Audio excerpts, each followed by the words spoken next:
Thank you for listening to Face Forward, Meeting Challenges Head On in Times of Trouble by Michele Howe Clarke, read by the author, published in print by Morgan James Publishing, 2011, published on Audible by Morgan. Prologue.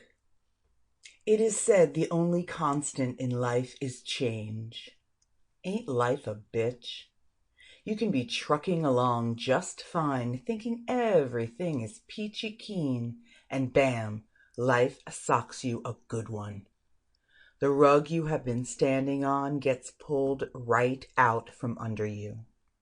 And as you fall ungraciously on your ass, you realize all was not as it seemed.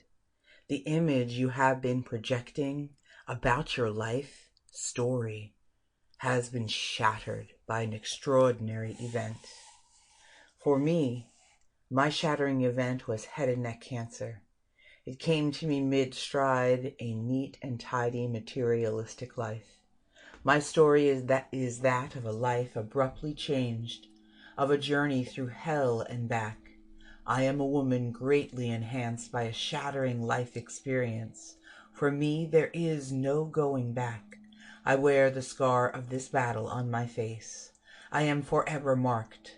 I am never to forget. I am reminded every time I look in the mirror. My every interaction with others is impacted. When I turned 33, I was 40 days into living with head and neck cancer. The right side of my face drooped down, slack and paralyzed. My reality was distorted. The appearance of my savage face was shocking.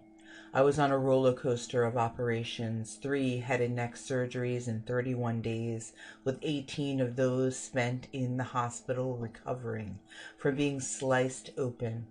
The wound ran from the crown of my head to the middle of my throat. My right facial nerves were cut from deep within the facial muscle. My right face now sagged. It was sacrificed for my chance to live. If that were not traumatic enough, add a crazy infection. Green pus oozed from holes that formed on the side of my head. Well, actually, my ear. From the common observer's point of view, it looked like I had 2 ear holes on one side. Nature can be so freaky. I am told that these are all unexpected and rare complications with very low probability. Hey, that's my style. This extreme period in my life was filled with raw emotion and crushing realities.